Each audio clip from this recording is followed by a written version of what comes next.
Vous écoutez Radio Légumes et compagnie, le balado consacré à la culture et l'entretien des plantes comestibles.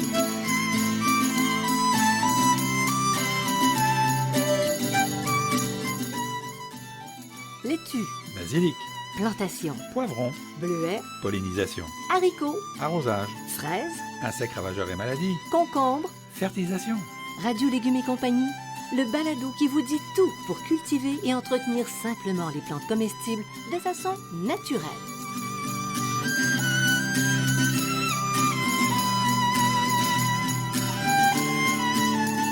Cette émission vous est offerte par Garant, une entreprise d'ici qui, depuis plus de 125 ans, fabrique et distribue des outils de jardinage et de coupe, des outils à main et des solutions modulables de jardinage. La qualité des produits Garant est une référence aussi bien pour les particuliers que pour les professionnels. Garant vous propose des outils pratiques à haute performance qui rendront votre jardinage plus facile et encore plus agréable. En vente dans tous les bons centres horticoles et quincailleries.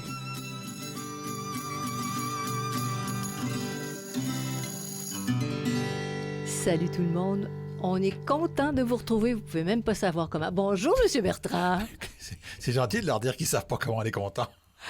On est content. Bonjour, Janine. Bertrand, oui. Bien équipé, on peut gravir l'Everest. On peut même, je sais pas, moi, repousser les limites de n'importe quoi, n'importe quel art. Bon, on parle de quoi aujourd'hui? On parle des outils et des équipements, mais on ne grimpera pas l'Everest, OK? Non? Non, moi, je trouve que on est très bien sur le plancher des vaches. Puis on va laisser grandir. Mais ça va favoriser la croissance de nos plantes. Nouvelle expression sur le plancher des légumes. Pourquoi le plancher des vaches? Plancher des légumes, tiens. Je suis tout à fait d'accord. Donc, on parle des équipements, des outils indispensables, ceux dont vous avez vraiment besoin parce que vous n'avez pas besoin de tous. Mais puis des fois, on dit « Ah, ça va être utile pour ci, pour ça. » Tu les utilises pas. Non. Alors, ça va nous permettre de se faire une tête. Oui, vous allez On voir s'équipe que... comment, puis c'est pas si cher. Non, c'est pas cher. Puis vous allez voir que mon cabanon, il n'est pas très plein. C'est vrai, et de moins en moins. Parce que j'utilise quasiment tous les mêmes outils. Alors, tu nous proposes d'y aller étape par étape et je trouve ça très intelligent. Préparation du sol, quels sont les outils qu'on a à utiliser? Alors, la griffe de jardinage ou aussi la griffe rotative, cette espèce de griffe là, qu'on tourne dans le sol. Mais avec une tête, là? Oui, c'est avec, ça. OK, Oui. un long manche, la griffe et une tête, c'est tête ça. en T. Griffe de jardinage ou griffe rotative. La fourche écologique ou la grelinette. Donc, parce qu'il y a des fourches écologiques, grelinette, je vous donne les deux noms. Là. Mais dis-nous de quoi ça... La grelinette, c'est une barre de métal sur laquelle on a mis des pics et on la met en terre, on soulève la terre, on ne déplace pas la terre, on fait juste soulever la terre. Okay. On fait juste ameublir la terre seulement. Et puis c'est comme des fourches arrondies, là, c'est arrondi, non? C'est pour ça qu'il y a les fourches écologiques qui sont arrondies, les grelinettes sont droites, enfin, il y a plusieurs modèles. Là. Vous allez sur Internet, vous regardez ça. Là. On fait sa recherche. Et c'est ça c'est les nouvelles. Avant, je faisais tout avec une fourche bêche. Maintenant, j'utilise plus de fourche bêche pour préparer le sol. J'utilise donc la griffe de jardinage dans mon cas. La fourche bêche, j'en ai toujours besoin pour l'arrachage. Et si vous n'avez pas ni la griffe de jardinage ni la grelinette, vous pouvez utiliser la fourche bêche, mais au lieu de retourner la terre, vous faites juste brasser la terre avec ça, une pelle et un râteau droit. Ça, c'est assez simple. Fait que ça se résume. On a parlé longtemps, là, mais ça se résume à peu d'éléments, à peu près 5. Griffe de jardinage ou grelinette, fourche bêche, pelle, râteau droit. Et puis, pour ta griffe de jardinage, là, c'est pour les femmes, c'est génial parce que ça fonctionne tout seul. C'est comme si c'était un levier. Juste pour les femmes, pour mon dos aussi. Mais oui, pour ton dos. Mais il y en a qui disent, je suis pas capable de faire. Oui, même les femmes sont capables avec ça. C'est ça. Même ça, c'est vrai. Tu retournes pas la terre, mais donc, tu l'ameublis. Messieurs, si vous voulez que votre femme travaille au potager, offrez-leur une grille de jardinage. Et les filles, c'est bon pour les pectoraux et pour les bras. OK, excellent. D'accord. Alors, pour les travaux d'entretien maintenant, là, on a parlé de préparer le sol, mais les travaux d'entretien. L'entretien du sol, c'est la binette ou le sarcloir. Okay? Donc, il y a des gens binette, il y a des gens sarcloir. On en a parlé dans un autre balado sur les binettes et sarcloirs. Donc, ça peut avoir un long manche ou à main. OK.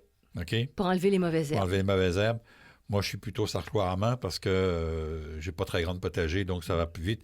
Plus le potager est grand, plus on va avoir un potager à long, un binette ou un sarcloir à long manche. À long manche, OK. Les outils qui sont essentiels pour la taille maintenant, parce qu'on ne peut pas dire, je vais aller acheter un petit sécateur, n'importe quoi, là. Il faut que ça coupe bien. C'est ça. Un sécateur, puis une paire de ciseaux.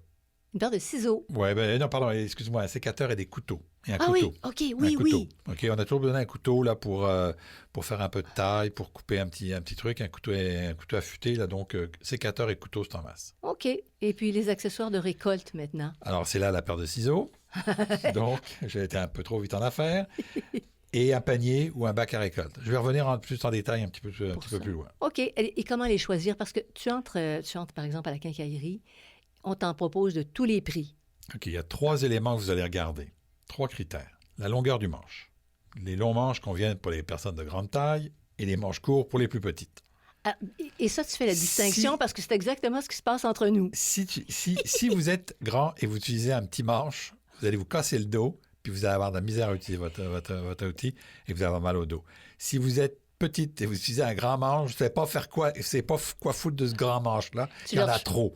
Donc, il faut s'adapter à la grandeur de la personne. Puis tu sais quoi? Tu le reçois en pleine face. C'est ça, c'est surtout le voisin qui le reçoit en pleine face. Le grand manche. Le poids de l'outil. Un outil trop lourd est difficile à manipuler. Et si vous soulevez quelque chose, puis juste de le soulever, vous êtes fatigué, oubliez ça, là, ça ne marche pas. Et l'autre, c'est l'ergonomie. Donc, quand vous allez faire le geste, vous êtes à l'aise. Le meilleur exemple, c'est le sécateur. Si vous prenez un sécateur dans votre main, puis vous l'ouvrez, vous le fermez, puis c'est dur, puis vous n'êtes pas à l'aise, c'est pas le bon outil. Mais tu sais, pour ceux qui ont mal, justement, aux muscles du pouce ou qui font de l'arthrite un peu, semble-t-il qu'il y a des outils japonais. Un petit outil japonais en particulier, ça prend presque pas de force, c'est extrêmement efficace. Mais un bon sécateur bien entretenu prend presque pas de force. Okay? Bien huilé. Bien huilé, bien entretenu, de bonne qualité. Là, donc, c'est dans ce sens-là qu'il faut fonctionner. Alors, je te pose la question, mais est-ce que tous les outils se valent? Ben non. La réponse était évidente. En réalité, du matériel de bonne qualité, c'est égal à un bon investissement, donc c'est anti-gaspillage. Hein? Donc, c'est ça qui est important. Un outil de mauvaise qualité, au bout de 2-3 ans, ça va se briser. Et quand ça va se briser, vous risquez de vous blesser. Donc, je parlais juste d'anti-gaspillage, mais ça pourrait être aussi anti-gaspillage de santé. OK? Un outil de bonne qualité, c'est une bonne ergonomie, il y a moins de risque de blessure, et donc il n'y a pas de bris et donc de réparation coûteuse. Donc, au bout du compte, là, vous vous y retrouvez. Puis, il y a une compagnie, pour dire de même, tu l'aimais, mais tu n'as pas acheté la compagnie, mais c'est tout juste. Non, j'ai pas acheté la compagnie de ton sécateur. Mon sécateur, c'est Felco, qui est une compagnie suisse, hein, quand même. Les Suisses s'y connaissent en couteau. Et donc, moi, j'ai acheté un Felco numéro 2 il y a 35 ans. OK? Et j'ai regardé le prix actuel. Et au prix actuel, là, je l'ai acheté moins cher que ça. Il m'a coûté 2,25 $ par année, mon sécateur. C'est ce qui te coûterait. Il est encore en parfait état. J'ai changé la lame une seule fois. J'ai juste à l'entretenir. Je le nettoie, je le démonte au complet, je le remonte. Il est parfait et je vais encore le garder au minimum pour 10-15 ans. Là. À moins de le perdre, là, mais de l'oublier quelque part. Mais donc, il va me coûter à peu près 1 $, 1,25 $ par année. Là. Vous achetez un sécateur à 15$, puis là, vous vous retrouvez qui va casser. Là, 2 ans plus tard, un autre à 15$, puis au bout de 3 ans, vous avez pas eu un bon sécateur. Tu n'as jamais eu... C'est ça, les lames ne sont pas bonnes. Alors, acheter de la qualité au départ, quand on sait qu'on va jardiner de nombreuses années, ça vaut la peine. Si vous dites je vais jardiner 2-3 ans, c'est une autre chose. Mais si vous êtes vous avez le goût de jardiner pendant des années, là. Mais c'est quand même aussi que c'est les outils de bonne qualité, il y a une bonne ergonomie, il y a un bon poids, ils sont bien balancés. Donc, ça nous évite quand même des tendinites et ainsi de suite. Puis si tu dis 2-3 ans à faire du jardinage, bon, c'est peut-être que tu commences à avoir de l'âge, mais tu peux penser à ta succession. Ah, OK, donc, outils. On est rendu dans la succession. Non, mais pour dire que des bons outils, des bons outils, ça se donne. Oui, des bons outils, ça se donne. Ça dure longtemps. Ça se donne. Oui, j'ai le sécateur à poulet de mon père. C'est vrai, hein? Oui, je l'ai encore. Mais un jour, je me suis amusé comme ça, à l'école d'horticulture, j'ai sorti le sécateur à poulet de mon père. Là, le professeur s'est mis à crier, « Mais Dumont, qu'est-ce que vous faites? Qu'est-ce que c'est que ce sécateur-là? Qu'est-ce que c'est que ce sécateur-là? » J'ai ressorti mon vrai sécateur à côté. À poulet? Oui, c'est parce que les sécateurs de mauvaise qualité, on appelle ça des sécateurs à poulet. Ah, c'est pour ça qu'il fallait le préciser. Là. On a dit beaucoup on est rendu avec des poules. Parce qu'en cuisine, en France, ils avaient des sécateurs pour couper les poulets. Les têtes, probablement. Non. Pour dépecer les poulets, ils faisaient ça au sécateur.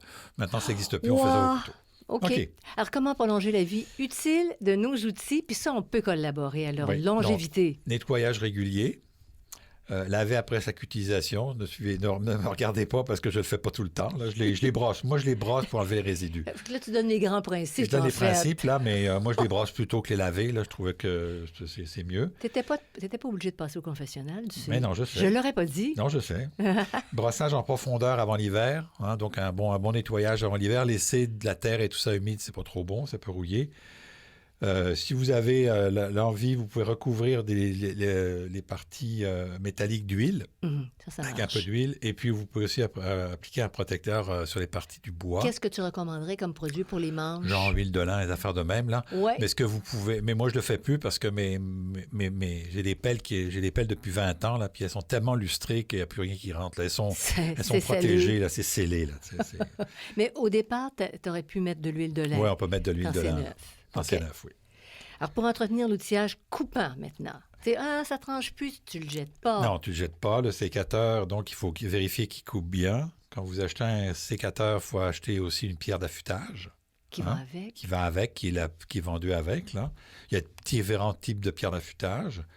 Vous utilisez la pierre affûtée qui est donnée par les spécifications du fabricant. Comme moi, j'ai un Felco, j'ai une pierre affûtée Felco. OK. Donc, j'utilise la pierre Felco. Oui, c'est préférable parce que tout ça se tient. OK. C'est une technique qui prend quelques minutes à maîtriser. Ce n'est pas du premier coup que vous allez le faire. Vous avez plein de tutoriels sur Internet. Là, vous pouvez regarder. Mais il y a une petite manière de le faire. Là, donc, vous allez apprendre le coup. C'est bien. Et puis, une fois par année, vous démontez, vous pouvez démonter votre sécateur. Habituellement, je fais ça aux alentours du mois de mars, qui est à peu près le début de ma saison de jardinage. Là. Oui. Quand je vois la fièvre du jardinage monter, là, je descends dans ma cave, je prends mon sécateur, je le démonte au complet. Papier sablé, je le nettoie, je l'huile, je le graisse, et là, je repars avec un sécateur impeccable. Impeccable, c'est ça. Maintenant, pour ceux qui... Est-ce que ça coûte... C'est assez cher, ça, par exemple? Non, c'est pas très cher. Non, pour affûter? Non, les pierres affûtées, c'est pas très cher. Si tu en as une pour tes couteaux domestiques, est-ce que ça pourrait, sans risquer d'endommager? Les queudrages, j'ai jamais essayé, mais ça devrait marcher, mais c'est pas... j'ai jamais essayé. Tu n'as jamais essayé. OK.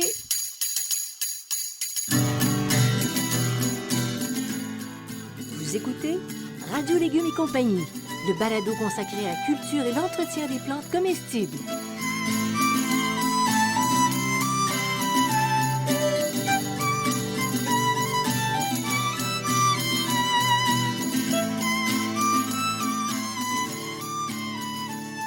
Garant Botanica est une marque de produits spécialement conçue pour le jardinage.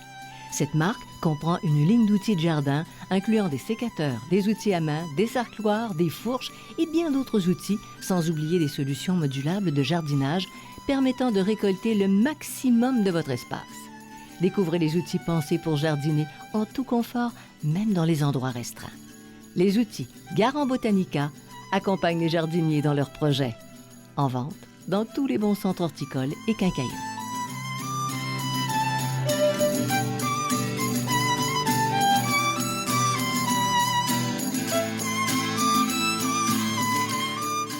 Vous écoutez Radio Légumes et compagnie, le balado consacré à la culture et l'entretien des plantes comestibles.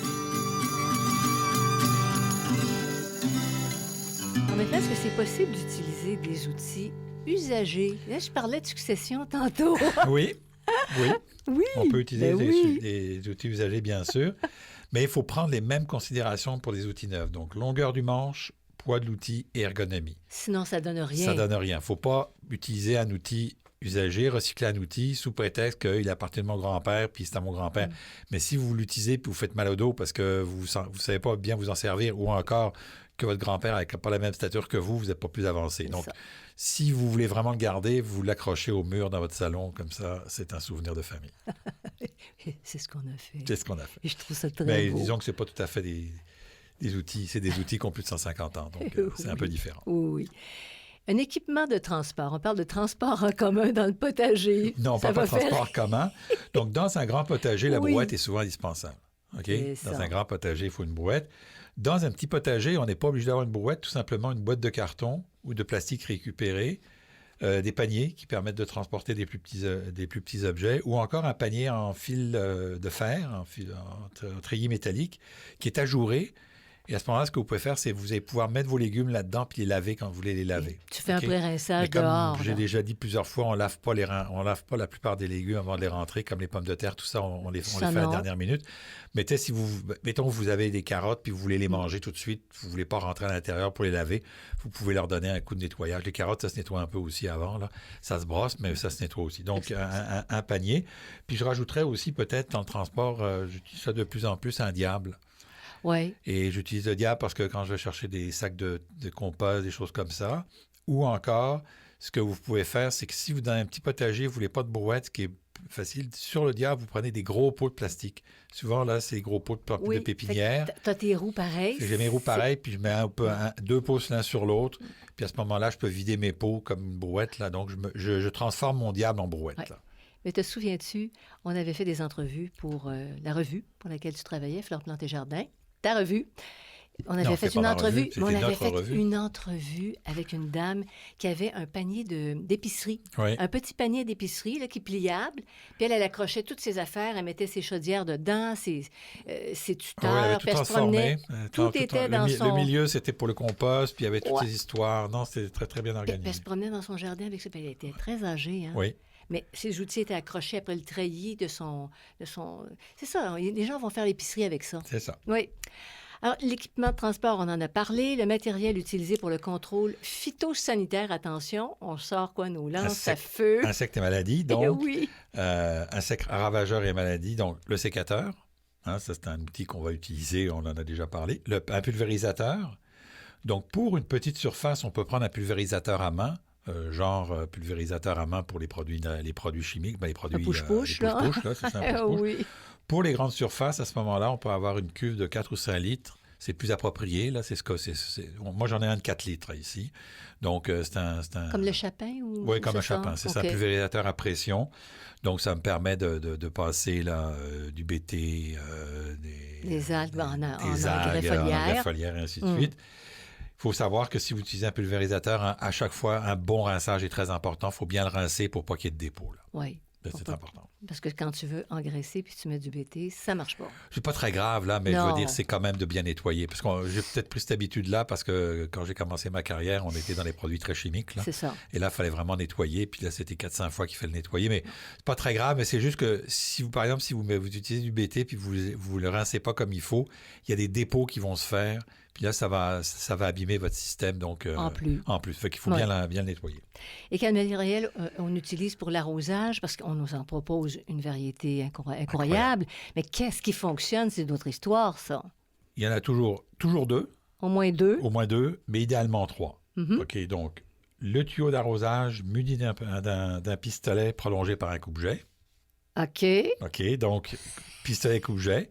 Alors là, on vous vend aujourd'hui des pistolets à 9, 10, 12, 15, 2 millions de fois de jets différents. Là. Oui. Donc, ça, c'est une possibilité.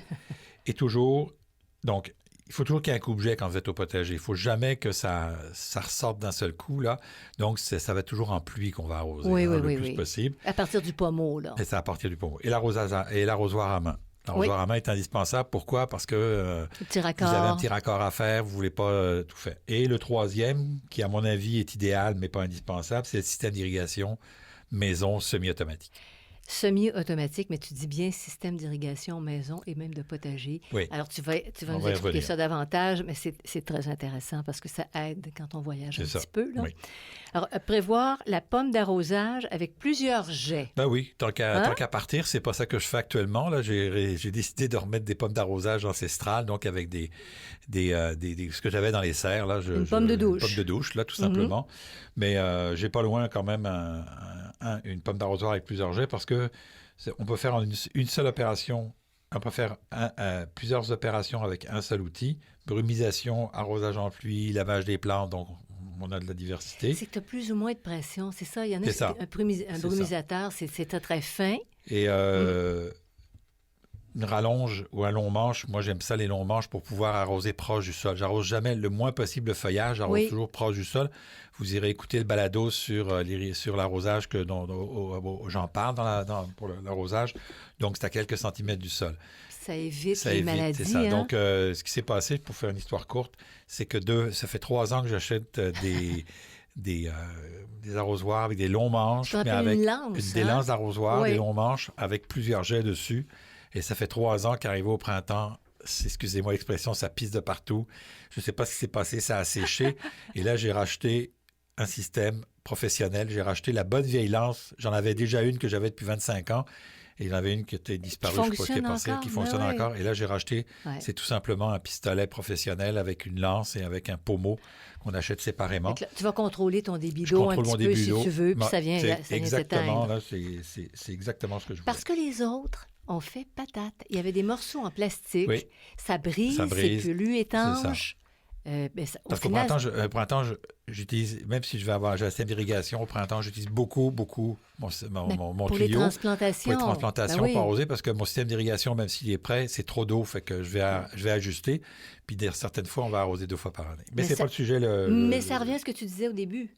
C'est plus économique d'acheter quelque chose de professionnel, de costaud, que d'en racheter aux 2 ans. Je vais vous faire un portrait vite. J'en ai trouvé dans une grande surface à 15 $. Puis ce que j'ai acheté, ça m'a coûté 40. Oui. OK, en 2 ans. Et je suis sûr que l'année prochaine, ça fait 3 ans qu'on change. Celui que j'ai regardé, là, même il était simple, il était en plastique. D'ici 2 ans, j'ai changé. Donc, il m'aurait coûté 60$ pour 2 ans, alors que celui que j'ai acheté pour 40$, je suis sûr et certain que j'en ai pour 25 ans. C'est ça. Peut-être pas, là. Si tu sautes dessus, c'est une autre histoire, mais non, bon. Non, mais c'est parce que je serais peut-être plus là encore dans 25 ans. Please! Non, je serais peut-être plus là à jardiner dans mon jardin, c'est ça que je voulais dire. Oh. Je veux. Tu vas être encore en forme parce que le jardinage, ça garde en forme. De quelle manière un système d'irrigation maison, c'est intéressant dans un potager? Alors, l'arrosage, c'est souvent une tâche ardue en période chaude. Hein. Il fait très chaud, là, quand il y a des canicules, là, il fait chaud, c'est compliqué. Ça se complique en plus quand on veut partir en vacances ou même en week-end. C'est-à-dire que vous êtes en pleine canicule. Comme je dis toujours, rappelez-vous, là, vous êtes sur une terrasse, puis votre chum vous dit une autre petite frette, puis vous leur dites non, il faut que j'aille arroser mon potager, ça casse un peu le parti. Donc, c'est relativement facile à mettre en place, c'est assez peu dispendieux. On peut contrôler les apports d'eau tout en tenant compte des besoins des plantes. Hein? Je vous explique comment. Minuterie, donc déclenchement automatique. Donc et ainsi, on évite de traîner des tuyaux qui risquent de briser des plantes. Hein? On a vécu ça, des tuyaux qui se promènent partout, puis ça arrache des plantes, puis t'es pas content, puis il faut mettre des trucs à chaque coin. Puis fait qu'au final, c'est assez facile. Sauf qu'il faut le génie pour l'installer. C'est-à-dire qu'il faut que tu planifies ton affaire. Oui. C'est ça, tu vas en reparler. Le système d'irrigation maison, est-ce qu'on dit que ça utilise plus d'eau qu'un arrosage à la main? Possiblement pas. Mais ça dépend toujours comment on l'utilise. C'est-à-dire que si on branche le système d'irrigation puis qu'on laisse aller continuellement, oui, ça va prendre plus d'eau qu'à la main. Parce qu'à la main, on va venir arroser au besoin. Mais si on utilise notre système automatique manuellement, c'est drôle de dire ça, là. Oui. L'idée, c'est que si on manque de temps, si on est loin de la maison, si les températures sont élevées, on arrose automatiquement. On met le système sur automatique. Tu laisses, comme ça, tu es sûr de ne pas avoir d'assèchement. Si on est présent à la maison, on suspend la minuterie. Et là, on va déclencher soit manuellement, soit avec un tuyau. Avec un tuyau? OK, avec un tuyau d'arrosage. Oui. Donc, on va pouvoir faire les deux. Pour ça que je parle de semi-automatique. Là, on peut être totalement automatique avec des minuteurs quand on est parti, mais on peut être aussi totalement dépendant, c'est-à-dire faire l'arrosage soi-même. Là. C'est pas parce qu'il y a un système automatique qui doit être forcément toujours automatique. On peut le débrancher. Comme normalement, vous devriez débrancher, si vous n'avez pas de capteur de pluie, débrancher votre système d'irrigation les jours où il pleut. Là. Oui. Il y a beaucoup d'eau. Là. Oui. Alors, tu conjugues les 2 méthodes. Les méthodes. Puis, en plus de ça, l'arrosage manuel, c'est difficile de calibrer les quantités d'eau, alors qu'avec un arrosage automatique, c'est un peu plus facile de le calibrer si c'est bien utilisé. OK, c'est bien utilisé. Alors, quelles sont les différentes techniques d'arrosage automatisé? Parce que là, je pense que tu es passé maître là-dedans. Oui. Là, il y a les mini-arroseurs et les gouttes-à-gouttes individuels. J'insiste sur les individuels. Là, on va pouvoir calibrer les quantités d'eau. OK? Je vais y revenir. Les mini-arroseurs, on peut modifier le débit puis adapter la quantité d'eau au stade de culture et au type de plante. Donc, ça forme un espèce de petit parapluie. Et ce parapluie-là, on peut l'agrandir ou le diminuer. Okay, donc, un petit parapluie, un jet en forme de parapluie. Un jet en forme de parapluie. Et là, la quantité d'eau, on peut l'ajuster. Il y a certains types de gouttes-à-gouttes individuels qu'on peut faire, et on peut aussi les fermer totalement. Okay? Une fois que vous avez récolté, mettons, il n'y a plus rien, vous pouvez complètement fermer vos petits arroseurs ou encore vos gouttes-à-gouttes individuels. Tu as un contrôle pour chaque petite buse, si on ça. peut dire ça. Vous économisez l'eau puis vous ajustez au besoin. Les tuyaux goutte à goutte, où il y a des trous dans le tuyau, ou encore les tuyaux sointants, il n'y a pas de calibrage de quantité d'eau. C'est toute la plate-bande qui est arrosée dans la même quantité.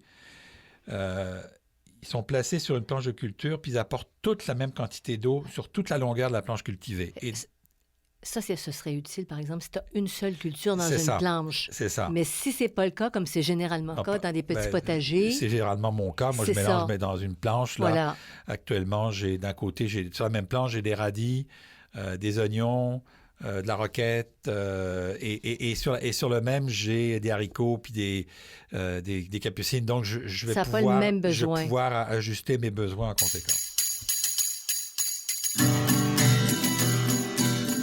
Vous écoutez Radio Légumes et compagnie, le balado consacré à la culture et l'entretien des plantes comestibles.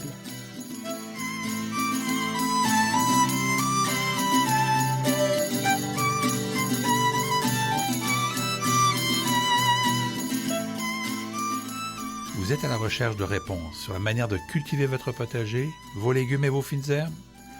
Je vous propose le Jardin potager, questions de jardinier, réponses d'un horticulteur. Dans ce livre, je réponds à plus de 1400 questions. Elles abordent aussi bien l'aménagement du potager, l'entretien du sol et des plantes que la récolte. Je réponds aussi aux questions concernant 30 légumes et plus de 20 fines herbes. Le Jardin potager, questions de jardinier, réponses d'un horticulteur, un produit 100% québécois, est en vente dans les librairies du Québec.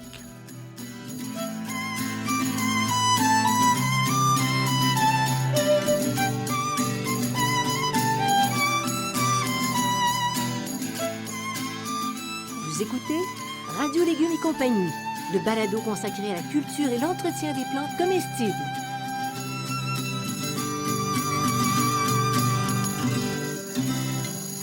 Jean Bertrand, oui. Est-ce que c'est indispensable de faire appel à un spécialiste? Parce que les gens vont dire « ça coûte cher ». Non, absolument pas. Pour installer un système d'irrigation au potager. Absolument pas. Donc, les tuyaux goutte à goutte et suintants, c'est facile à mettre en place. Vous avez même des kits qu'on vous vend tout fait. Là. Moi, j'aime pas trop ça, les kits tout faits, parce que c'est jamais la bonne affaire pour ce dont j'ai besoin.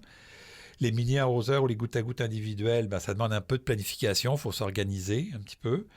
Puis vous en avez qui sont vendus dans les jardineries, les quincailleries ou en ligne à des prix assez abordables. Il reste quand même que la tranquillité d'esprit, ça a un prix. Là, ça vaut le travail. Et c'est ça. Donc, il n'y a pas de problème. Mais il faut que tu calcules combien de pieds linéaires dont tu as besoin au départ. Oui, c'est pour ça que je dis que ça prend dans la planification, ça fait votre potager. Et puis même si on a tendance à rajouter des petites plates-bandes en Smart Pot chaque année, je m'ajuste et je retravaille ça tous les ans. Parce que tu mets une petite buse dans chaque Smart Pot pour que ce soit... C'est ça. Tu ajustes ton système d'irrigation. Puis des fois, même... J'ai mon système d'irrigation donc est fait avec un tuyau sur lequel il y a des spaghettis au bout desquels il y a les arroseurs. Puis des fois, je vais déplacer mes arroseurs, je vais mettre un bouchon, puis je vais aller porter mon arroseur à une autre place, puis l'année d'après, je le déplace dépendant de ma culture. Donc, il y a beaucoup de flexibilité et moi, j'aime ça. Bien, c'est parce que c'est un beau problème. Oui. C'est un beau problème parce que ça prend une journée par année là, à régler, à planifier puis à installer. OK. Alors, est-ce qu'on utilise un système d'irrigation de la même manière dans un petit ou un grand potager? Alors, je vous dirais, un petit potager, on fait une seule section. Un potager moyen ou grand, ce qui est mon cas, notre cas plutôt, on divise en sections. Et s'il est vraiment très grand, on va diviser en sous-sections. Pourquoi? Tout simplement, c'est parce que... Tes arrivées d'eau. On va contrôler le débit, OK? Mais c'est que si vous n'avez pas de pression, si vous arrosez tout votre immense potager en même temps, il ne sera pas assez arrosé, il n'y aura pas assez de pression. Mm-hmm. Donc, à ce moment-là, vous mettez plusieurs lignes différentes et sur chaque ligne, vous mettez un minuteur. OK. Ou manuel si vous décidez de le faire manuel, mais vous avez suffisamment de pression pour le faire. Donc, surtout si vous avez la pression d'eau faible ou un puits ou quoi que ce soit, c'est une bonne manière de fonctionner. OK. Puis à l'automne, quand on sait que les premières gelées arrivent, qu'est-ce qu'on fait avec le système d'irrigation maison? Il y a des petites buses en caoutchouc, tuyaux goutte à goutte, tuyaux suintants, vous les videz, vous les rentrez au sec. Ça, ils ne peuvent pas rester dehors. Les mini-arroseurs puis les gouttes à goutte individuels, vous vous contentez de vider le tuyau. C'est toujours ce que j'ai fait pendant des années. Ça n'a jamais éclaté. Tout simplement, ce que je fais, c'est que je prends mes tuyaux par gravité. Là, je les monte à 2-3 pieds de sol. Et souvent, j'ai un bouchon à la sortie de il y a un système avec un bouchon. J'ouvre le bouchon, puis je vide l'eau. Puis je les laisse sur le sol comme ça. Vous pouvez aussi les souffler à l'aide d'un compresseur. Mais depuis 3 ans, on a un autre système d'irrigation automatique là, pour les plates-bandes de la pelouse qui est indépendant du potager. Lui, il est complètement indépendant. Oui. Puis quand ils viennent souffler le système à l'automne, le gars me fait mon système d'irrigation aussi. Ah oui, il me fait mon tu système m'avais pas dit d'irrigation. ça. Non, et Pour une fois, être je lui ai demandé, sûr. tu peux-tu me faire ça? Il dit oui, ça coûte plus cher. Ben, il dit, ben non, ça me prend 30 secondes. Fait que oui, ça. Fait que lui, Fait que là, t'es sûr que t'as pas d'eau qui risque de faire de la glace puis d'éclater. Fait que je le sais maintenant, je prépare, j'enlève mes minuteries, je prépare mon système, il y a juste une entrée d'eau, il met ça dans l'entrée d'eau, puis il n'y a rien, il n'y a pas d'eau là-dedans par rapport à notre système. Donc, top, ça part tout seul. Super. OK, non, tu m'avais pas dit ça que tu avais demandé. Oui, demandé, écoute. Quand tu es gentil, tu es poli, tu es toujours du service. Ça aide en titi. Oui. Alors, le matériel à utiliser pour les semis à l'intérieur, parce que ça, on ne peut pas négliger ça non plus quand on veut se commettre. Plateau et plateau à alvéoles. OK, donc les plateaux puis les alvéoles. Pour faire tes semis. Pour faire les semis, les couverts transparents, les étiquettes, des pots de différentes grandeurs. Alors, je vois toutes sortes de choses sur Internet, là, les boîtes à œufs puis tout ce que vous voudrez. Là. Moi, je vais vous donner un truc. Récupérez les pots quand vous achetez vos légumes au printemps. Oui. OK? Parce qu'ils sont dans les bons pots. Ben oui. Fait que récupérez-les. Moi, j'en ai chez nous qui font depuis 6 ans qu'ils sont là. J'en perds tous les ans. Là, il y a un qui brise, qui s'abîme. Tu sais que dans ta collection, là, parce que c'est maintenant toi qui en fais la majeure partie de la gestion, ça fait 25 ans passés. Oui, t'en as de 25 ans passés. Oui, c'est ça. Brumisateur à main. Oui, brumisateur, ton push-push, là, tantôt. C'est ça. Donc, des pots de plastique. J'utilise aussi des pots de tourbe de sphinx ou de fumier de vache compressé. Ça, c'est une nouvelle affaire. Ça, c'est les vaches compressées. Mais c'est intéressant. C'est le fumier de vache, pas la vache qui est compressée. Ça, on appelle ça du ballonné. Oui, c'est ça, c'est du ballonné. Non, mais de la vache... la vache. La vache compressée, d'accord. Le fumier de vache compressé, c'est un bon dérivé. C'est assez nouveau. Là. Mais c'est un bon dérivé pour les producteurs. Moi, j'utilisais toujours la tourbe de sphinx. J'ai utilisé cette année du fumier de vache compressé. Donc, c'est la première fois que je le fais. Je vais voir à l'automne s'il y a une différence. Pour l'instant, il n'y a pas de différence. Là. Les racines passent à travers, ainsi de suite. Je vais voir la différence parce que je ne l'enlève pas, donc je le plante avec le pot. C'est totalement biodégradable. Et là, je vais voir si ça se dégrade plus vite que la tourbe de sphinx. Donc, puis les prix sont assez similaires. Et pour finir, le tapis chauffant qui est indispensable si on fait des légumes tropicaux. Non, mais quand les légumes sortent du bain, c'est plus confortable. C'est ça. Bon. Alors voilà qui complète le tour du potager pour aujourd'hui. Je vous invite à nous suivre. Vous allez sur la page radiolégumes.com, vous cliquez, puis vous restez informés de toutes nos parutions. Vous pouvez écouter toute notre banque de balados qui est disponible 24 heures sur 24, 7 jours sur 7, toute l'année. Je voudrais remercier sincèrement Garant. Ils font des bons outils, tu sais, comme il y avait Christy. Monsieur Christy, vous faites des bons biscuits. Bien, Monsieur Garant, vous faites des bons instruments de jardinage. Puis je voudrais signifier que Xavier Gervais-Dumont fait la musique et Charles Gervais-Dumont nous assiste au plan technique. Salut tout le monde. Merci d'avoir été avec nous. Bye Bertrand. Merci, à la prochaine.